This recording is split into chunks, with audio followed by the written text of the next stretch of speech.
My little brother said, "The babysitter teaches me grown-up games in the basement." I never thought a simple conversation with my little brother would completely shatter our family's world and expose a darkness that had been lurking beneath the surface of our seemingly perfect suburban neighborhood. It was a typical Thursday evening when I came home from college for an unexpected weekend visit. My parents were both working late, my father closing a major architectural deal, and my mother attending a conference for hospital administrators, which had become the new normal in our household since they'd hired Vanessa Winters to watch Leo after school 6 months ago. At 7 years old, Leo was the unexpected blessing who came along when I was already 12, the little brother I never asked for, but who had become the center of our family's universe with his infectious laugh and boundless imagination. As I pulled into our driveway, I noticed Vanessa's sleek black BMW parked at the curb, a surprisingly expensive car for a 23-year-old part-time babysitter. But I'd never thought much about it until that moment, when something about the tinted windows and personalized license plate Vanessa suddenly struck me as oddly flashy. "Emma!" Leo shouted when I walked through the door, launching himself at me with his trademark enthusiasm. His blonde hair was getting too long, flopping over his forehead as he squeezed me tight, his small arms wrapping around my waist with surprising strength. I inhaled the familiar scent of his apple shampoo as I hugged him back, feeling the comforting normalcy of his welcome. Vanessa stood in the kitchen doorway, wiping her hands on a dish towel, her expression morphing from surprise to something I couldn't quite place. Annoyance? Worry? Before settling into a practiced smile that didn't reach her eyes. With her perfectly highlighted hair, designer jeans, and subtle makeup, she looked more like she belonged on a reality TV show than watching a 7-year-old in our suburban home. "Hey, Emma, didn't know you were coming today," she said, an odd note in her voice that pinged my intuition. Something felt off about her reaction, a tension in her shoulders that hadn't been there during our previous brief encounters. I'd only met her a handful of times since my parents hired her, our schedules rarely overlapping during my weekend visits home from State University, where I was studying psychology with plans to become a child therapist, an ironic detail given what was about to unfold. "Surprise visit," I explained casually, dropping my backpack by the door and kicking off my shoes. "Thought I'd spend some extra time with the little monster here before midterms take over my life next week." I ruffled Leo's hair affectionately, and he beamed up at me with unrestrained joy, his blue eyes sparkling with excitement at the unexpected appearance of his big sister. Vanessa nodded, her smile tightening at the edges, as she glanced at her expensive-looking watch. "Great timing. Well, I've got Leo's dinner ready. Mac and cheese with hot dogs, his favorite. I'll just head out then, since you're here to take over." She moved with unusual speed, gathering her designer handbag and car keys from the counter, her movements sharp and efficient like someone trying to escape an uncomfortable situation. "You don't have to rush," I said, feeling bad about disrupting her expected hours. My parents paid her until 7 p.m., and it was barely 5:30. "I know Mom and Dad are planning to be late tonight. I don't want to cut your hours short." "No, it's absolutely fine," she insisted, already slipping on her leather jacket. "I actually have plans tonight anyway, a date I can now get to on time." Her laugh sounded forced, artificial, and she avoided making eye contact as she headed toward the door. "Bye, Leo. See you tomorrow after school, okay? Remember our special project for the weekend?" She was gone before I could ask what special project she meant, the front door closing with a decisive click that echoed through the entryway. Leo tugged at my hand, eager to show me his latest Lego creation, a massive spaceship that apparently could travel through black holes and fight alien monsters. "Come see, Em. I've been working on it all week." His enthusiasm was contagious, and I followed him upstairs to his bedroom, temporarily forgetting about Vanessa's strange behavior as we spent the next hour in Leo's world of imagination, battling space pirates and discovering new planets. It was during these moments that I felt most connected to my brother, witnessing his creativity and wonder, the beautiful innocence of childhood that I sometimes missed as I navigated the complexities of early adulthood. As the evening light began to fade, I took Leo downstairs for the dinner Vanessa had prepared. The mac and cheese was still warm in the oven, and I served us both generous portions, adding some apple slices to Leo's plate in an attempt to include something healthy. As we sat at the kitchen island, I asked him about school, his friends, and his week, our usual catch-up routine during my visits home. "School's okay," he shrugged, stabbing at the pasta with his fork. "I got a gold star in reading today. Ms. Peterson said I read better than some of the third graders." Pride colored his voice as he recounted this achievement, and I made sure to respond with appropriate big sister enthusiasm. "That's awesome, buddy. I'm not surprised. You've always been super smart. What about your friends? Still hanging out with Noah at recess? Last time I was home, you two were planning some elaborate playground kingdom." I took a bite of the mac and cheese, noting that it was surprisingly good. Homemade with real cheese, not the boxed kind I would have expected from a young babysitter. Leo's face suddenly scrunched up, his fork pausing midway to his mouth as a shadow passed over his usually bright expression. "Noah's not my friend anymore," he said quietly, setting down his fork and staring at his plate. "He called me a liar." The shift in his demeanor was immediate and concerning. Just seconds ago, he'd been animated and proud of his reading accomplishment, and now he seemed withdrawn, almost ashamed. "A liar? That doesn't sound like something friends should say to each other." "What happened, Leo?" He pushed his food around the plate, suddenly fascinated by the swirls he was making in the cheese sauce, avoiding my gaze. "It was about the games," he finally mumbled. so quietly I almost didn't hear him. "What games?" I asked, keeping my tone casual, while a strange uneasiness began to take root in my stomach. Something about the way he said games felt weighted with meaning beyond typical playground activities. Leo glanced toward the basement door across the kitchen, then back at his plate, his small shoulders hunching forward slightly, as if trying to make himself smaller. "Vanessa teaches me grown-up games in the basement," he said, the words tumbling out quickly. Noah said I was making it up when I told him, but I wasn't. He said I was just trying to sound cool, and that's why he doesn't want to play with me anymore. The mac and cheese suddenly tasted like paste in my mouth as warning bells began clanging in my head. I set down my fork, trying to keep my expression neutral, despite the sudden hammering of my heart against my ribs. "What kind of games, Leo?" I asked, working hard to keep my voice steady and non-threatening. "Secret games," he whispered, finally looking up at me, his blue eyes suddenly serious and older than his 7 years. "I'm not supposed to tell anybody. Vanessa says it's just for special kids like me, and if other people find out, they might get jealous or try to stop us from playing because they don't understand." The cheese sauce that had seemed appetizing moments ago now looked congealed and sickly under the kitchen lights. I felt a cold sweat breaking out across my forehead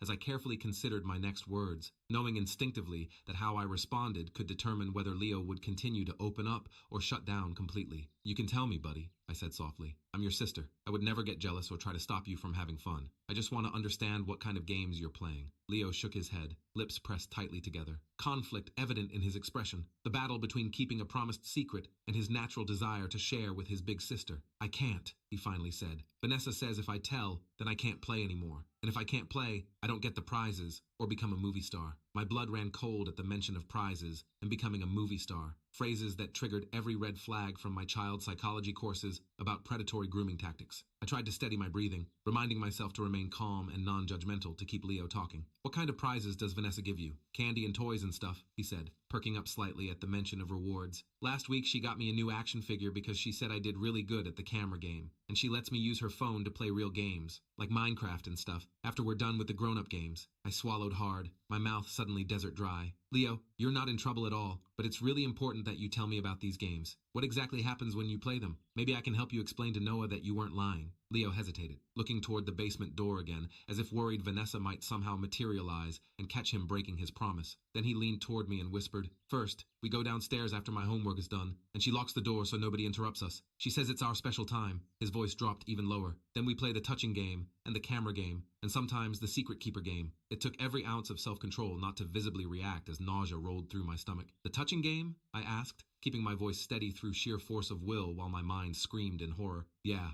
Leo nodded matter-of-factly, as if describing rules for tag or a board game. "She says it's how grown-ups show they like each other. Sometimes I have to touch her in the special places, and sometimes she touches me. She says I'm learning important things that other kids don't know yet." He paused, fidgeting with his fork. "And for the camera game, she takes pictures and videos with her special camera that looks like a pen, or sometimes with her phone. She says I'm a natural, and might be in real movies someday if I keep getting better at the games." I felt physically ill, but knew I had to keep him talking, to understand the full scope of what was happening to my little brother under our own roof. "Does Vanessa play these games with other kids too?" I asked, forcing the words past the knot in my throat. Leo nodded, a troubling mixture of pride and uncertainty crossing his face. "She has pictures and videos of other kids on her special tablet. She shows me sometimes and says I'm doing better than most of them. There's this one boy named Jason who she says is the best, and I'm almost as good as him now." My mind raced with implications, each more horrifying than the last. This wasn't just about Leo. There were other victims, other children being exploited. And the existence of videos and images meant potential distribution, a much larger criminal enterprise than one predatory babysitter. "When did these games start, Leo? Was it right after Vanessa started watching you?" "No, not right away," he said thoughtfully. "It was after Christmas, I think, when Mom and Dad started working really late. Vanessa said they were too busy for me, but she would always have special time for me if I was good and kept our secrets."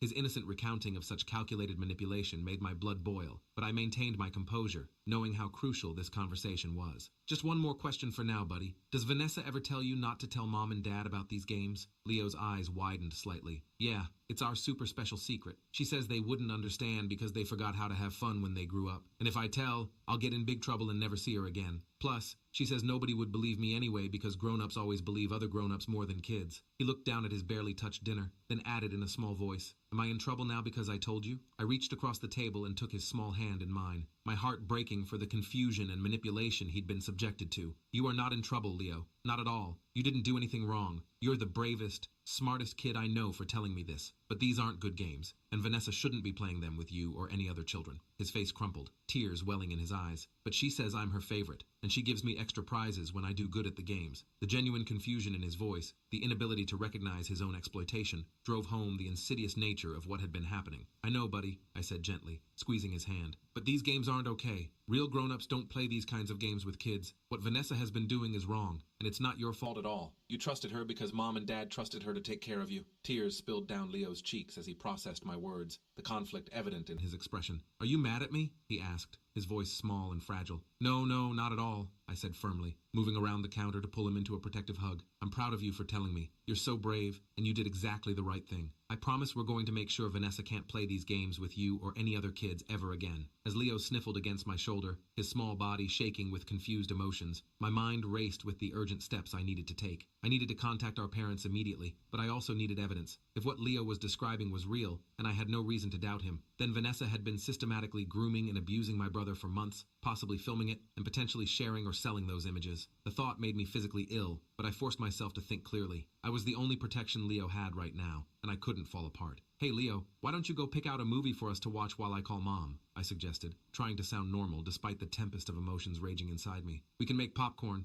and have a sister-brother movie night like we used to. Are you going to tell her about the games? His eyes widened with worry, and I could see the effects of Vanessa's manipulation, the fear that had been instilled in him about revealing their secret. I need to, buddy, I said honestly. What Vanessa is doing is wrong, and we need to make sure she doesn't do it to any other kids. But you're not in trouble, I promise. Mom and Dad will be so proud of how brave you are, just like I am. Leo nodded slowly, processing this. Will I still get to watch a movie with you? He asked, the childlike simplicity of the question nearly breaking my heart all over again. Absolutely, I assured him, forcing a smile. And we might even have ice cream later too. Special treat from my favorite brother. That brought a small smile to his tear-streaked face as he headed to the living room to select a movie from our collection. As soon as he was out of earshot, I grabbed my phone with trembling hands and called my mom. When she didn't answer, I tried my dad, but got his voicemail too. Both were likely in meetings they couldn't interrupt, a common occurrence that suddenly seemed like criminal negligence given what had been happening in their absence. I texted them both with urgency. Emergency, call me immediately. It's about Leo and Vanessa. Then, while waiting for a response, I walked to the basement door, my heart hammering against my ribs. Part of me wanted to leave it alone, to wait for authorities, but I knew I needed to see if there was evidence of Leo's claims, something concrete to show my parents and the police when they inevitably questioned the word of a 7-year-old boy against a trusted babysitter.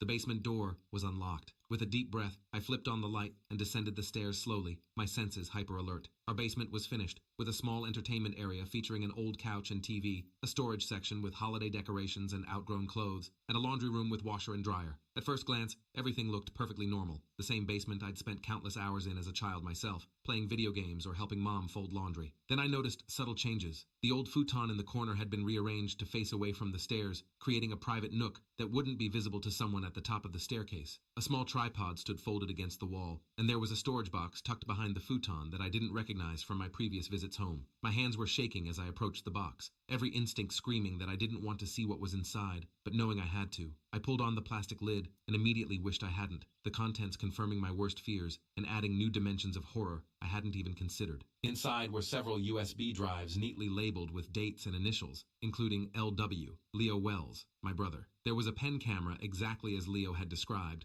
along with what appeared to be a small button camera and other recording devices disguised as everyday objects. Most disturbing was a collection of children's underwear that didn't belong to my brother. Trophies, I realized with revulsion, from other victims. At the bottom of the box was a leather-bound notebook with dates, names, and locations, at least a dozen different children's names, including Leo's. Next to each entry were chilling notes: cooperative, resistant, photogenic, marketable, and dollar amounts ranging from $200 to $2,500. Fighting back the urge to vomit, I took pictures of everything with my phone, careful not to disturb the contents more than necessary. This wasn't just a predatory babysitter. This was organized, methodical abuse and exploitation with financial transactions involved. This was evidence of a criminal network that stretched far beyond our basement. As I replaced the lid and put the box exactly as I'd found it, my phone buzzed with an incoming call. Diana Mercer, my mom's best friend since college and, crucially, a detective with the county sheriff's office specializing in crimes against children. Diana, I answered, my voice barely above a whisper as I climbed the basement stairs and closed the door behind me. I need your help.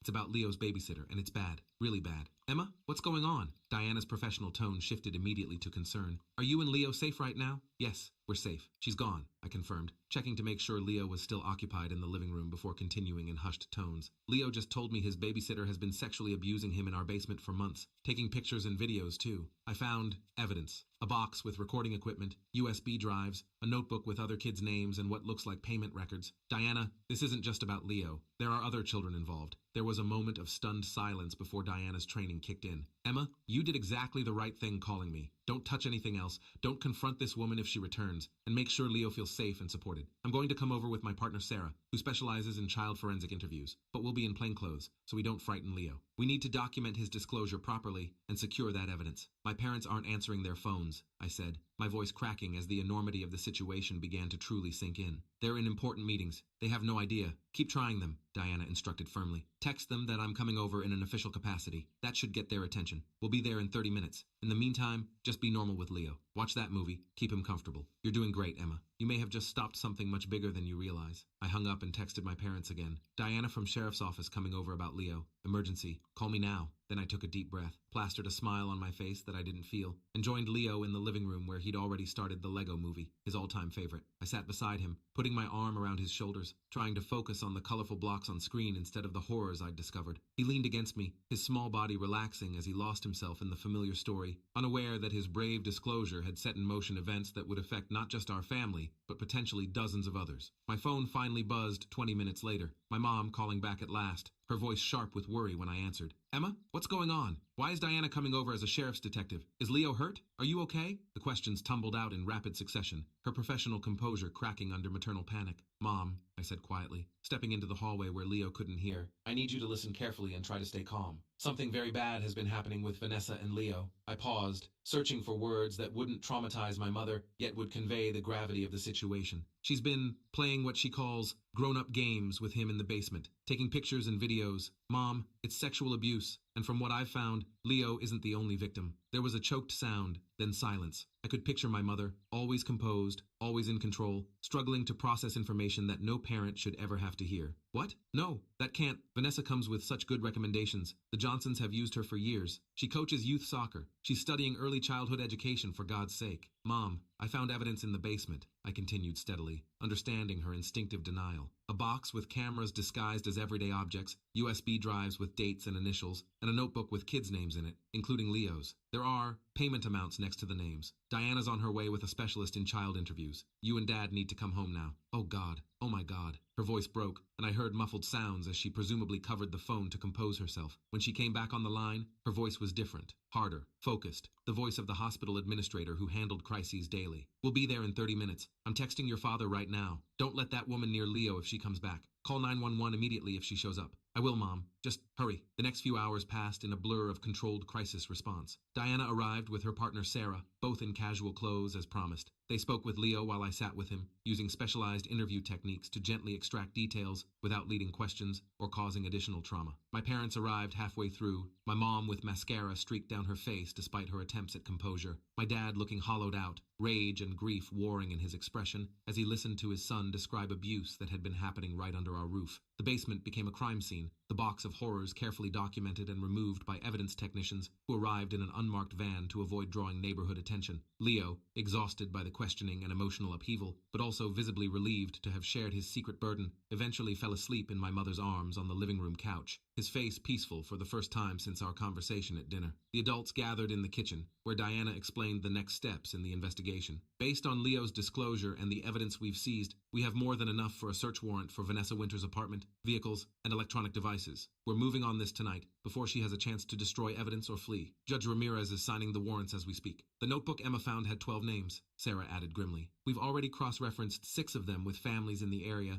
who have employed Vanessa as a babysitter or who have children in her soccer program. We're coordinating with patrol units to make contact with these families tonight, carefully, discreetly, but urgently. My mother sat rigid at the kitchen table, her hand gripping my father's so tightly her knuckles were white. How did we miss this? How could this happen right in our home, to our son, without us seeing any signs? The self-recrimination in her voice was painful to hear. This is what predators like Vanessa count on, Sarah explained gently. They're masters of manipulation, not just of the children they target, but of the adults around them too. They build sterling reputations, present themselves as responsible and caring, and strategically select victims whose parents are often absent or distracted. We trusted her, my father said, his voice hollow. The Johnsons recommended her so highly, said she was responsible, educational, engaged with the kids, never just sat them in front of screens like other sitters. That's part of how predators operate, Diana explained. They compartmentalize, building genuine positive relationships with some families to establish credibility while targeting others for abuse. From what Leo has told us and the evidence we've collected, Vanessa was very careful about which children she victimized, looking for kids whose parents worked long hours or traveled frequently. My father's hands clenched into fists on the table. I want to kill her, he said quietly, a dangerous edge to his voice that I'd never heard before. Diana met his gaze steadily. I understand that feeling, John. Believe me, in my years doing this work, I've sat across from hundreds of parents experiencing exactly what you're feeling right now. But what Leo needs, what all these children need, is for us to handle this by the book. No mistakes, no legal technicalities that could let her escape consequences. The best thing you can do is be there for your son and help him heal.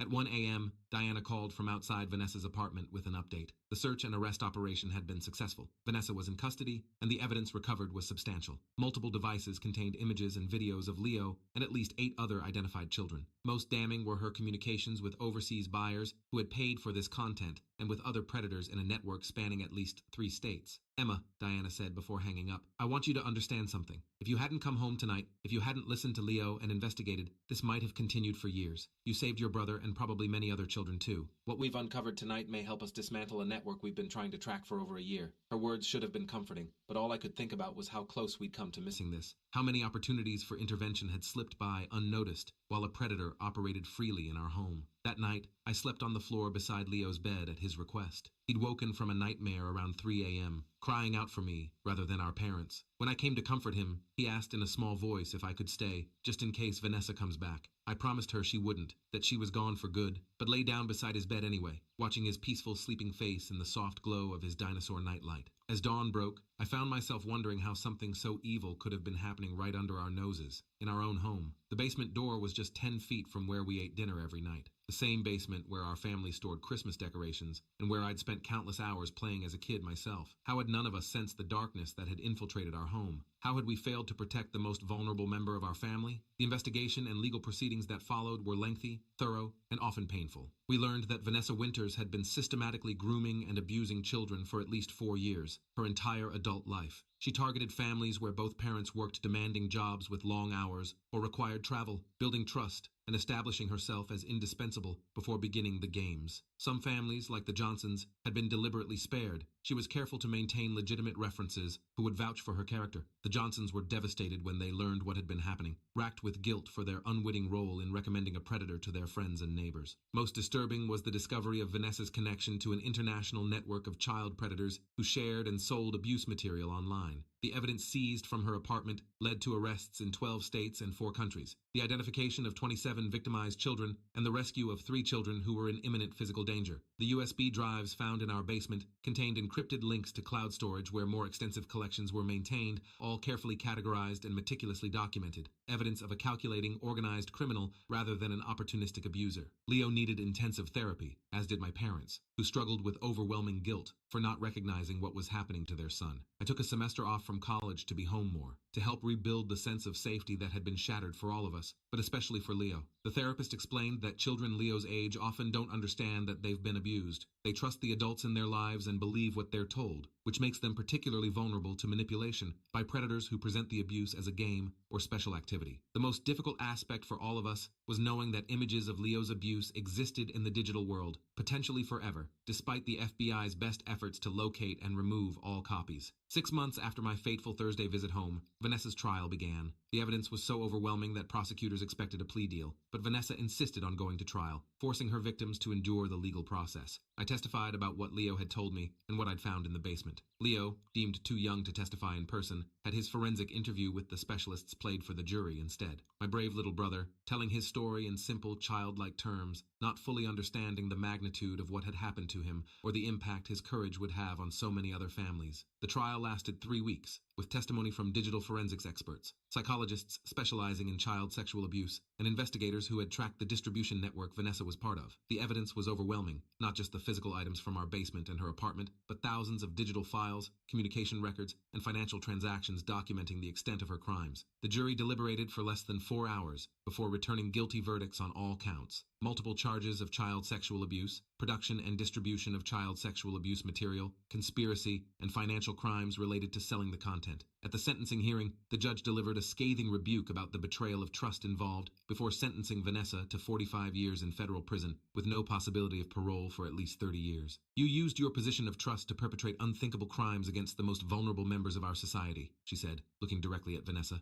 who showed no remorse throughout the proceedings. You not only abused these children physically and psychologically, but created permanent records of that abuse that will continue to victimize them long after your actions ceased. The court can think of few crimes more deserving of the maximum sentence permitted by law, but the story doesn't end with a prison sentence and the closure of a legal case. For Leo and the other children, the healing process was just beginning, a lifelong journey of processing trauma that occurred at a formative stage of development. For my parents, the guilt and regret would never fully fade, despite therapists' assurances that predators like Vanessa are experts at deception, deliberately targeting busy professionals who might miss subtle warning signs. And for me, the innocence of childhood was forever tarnished by the knowledge that monsters don't hide under beds or in closets. They come with stellar recommendations, make homemade mac and cheese, and lock basement doors behind them. In the 2 years since that Thursday evening conversation, our family has slowly found a new normal. Leo, now 9, is doing remarkably well thanks to excellent trauma-informed therapy and the unwavering support of his family. The hypervigilant child who couldn't sleep alone for months after Vanessa's arrest has gradually transformed back into the joyful, creative boy he was always meant to be, though there are still moments when shadows cross his face, triggering memories that no child should have to carry. He's begun speaking openly about bad touching and tricky people to his classmates, his natural leadership qualities emerging as he becomes an advocate for other children in his own way. My parents have channeled their guilt and grief into action, becoming vocal advocates for child protection reforms. My mother helped establish a foundation that provides training to busy professionals on recognizing signs of abuse and creating safeguards in their homes when childcare is necessary. My father's architectural firm now offers pro bono design services to child advocacy centers, creating spaces that are both comforting for traumatized children and functional for the professionals who help them. They've learned to forgive themselves mostly, though there are still nights I find my mother sitting in Leo's doorway long after he's fallen asleep, keeping silent vigil as if to make up for the times she wasn't there. The investigation that began with Leo's disclosure led to a multinational operation that ultimately identified 312 victims worldwide and resulted in 89 arrests across 14 countries. The digital trail from Vanessa's devices helped law enforcement infiltrate online communities where abuse material was traded and sold, shutting down 3 major distribution platforms. Each family affected has their own story of betrayal and their own path to healing, but many have found strength in connecting with each other through support groups and advocacy work, finding community in the shared experience of surviving the unimaginable. As for me, I changed my major to forensic psychology with a focus on child development and trauma. I volunteer at the Child Advocacy Center where Leo was interviewed, helping kids who have experienced abuse find their voice and begin to heal. My experiences with Leo and the system have shown me both the devastating impact of childhood trauma and the remarkable resilience children can demonstrate when properly supported. Every weekend, without fail, I go home to visit Leo. We build Lego spaceships and battle dinosaurs and eat too much ice cream, reclaiming the simple joys of childhood that were nearly stolen from him. The basement has been completely remodeled, walls torn down to the studs and rebuilt, new flooring installed, the entire space transformed into a bright, open family game room with windows added for natural light and visibility from all angles. But despite the physical changes, we rarely use the space. Some locations, like some memories, carry emotional imprints that are difficult to fully erase. Last month, Leo and I were playing in the backyard when he suddenly stopped and looked at me with those serious blue eyes that sometimes still hold wisdom beyond his years. "Emma," he said thoughtfully, "do you think the other kids like me will be okay?" I knelt down to his level, brushing his blonde hair out of his eyes. He still wears it too long, a small act of control over his appearance that his therapist encourages. "What do you mean, buddy? The other kids who had bad grown-ups like Vanessa, the ones from Diana's case that you sometimes talk about with Mom when you think I'm not listening, will they be okay like me?" My throat tightened at his compassion, his concern for other victims at an age when most children are focused solely on their own experiences. "I think with help from people who love them, and good therapists like Dr. Melissa, and time to heal, they can be okay," I told him honestly. "Different kids heal in different ways and at different speeds. But yes, They can be okay, just like you're getting better every day. He nodded, considering this with the seriousness that sometimes still catches me off guard. When I grow up, I want to catch bad guys like Diana does, so no kids have to play those kinds of games. His expression was determined, resolute in the way that only children who have faced darkness and emerged stronger can be. I hugged him tightly, blinking back tears at the strength and resilience of this small person who had endured the unthinkable, yet still thought of protecting others. You'll be the best detective ever, Leo, but that's a long way off. Right now, you just focus on being 9 and having fun. Real, good fun. He squirmed away with a grin, already running toward the swing set, the weight of his words forgotten as quickly as they'd been spoken. But I carried them with me, a reminder that even from the darkest experiences, purpose and healing can emerge. The predator who had infiltrated our home, who had manipulated and exploited innocent trust, was gone, locked away where she could never harm another child. But her shadow remains, in the vigilance with which my parents now approach caregivers, in the therapy appointments still marked on our family calendar, in the career path I've chosen, and in the nightmares that sometimes still wake my brother. Yet there is light too, in Leo's resilience, in the children who have been spared because of his courage in speaking up, in the predators behind bars who can no longer hurt kids, in the communities that rallied around affected families, and in the reforms implemented as a result of this case. It's a powerful reminder that even when darkness finds its way into our homes, into the sacred spaces meant for childhood and innocence, it can be driven out again, not erased, never forgotten, but overcome by truth, courage, and love. And that, perhaps, is the most important lesson from our family's darkest chapter. Pay attention, believe children, trust your instincts. The monsters aren't hiding under beds or in closets. They're coaching youth soccer, receiving glowing recommendations from neighbors, and locking basement doors behind them. But they can be stopped when we listen to the small voices brave enough to speak. When we recognize that the most dangerous predators don't look like monsters at all. They look like Vanessa Winters, with her perfect highlights, designer handbag, and homemade mac and cheese, standing in your kitchen with a dish towel and a practiced smile that never quite reaches her eyes. I'd love to know what you would have done in this situation. Tell me in the comments.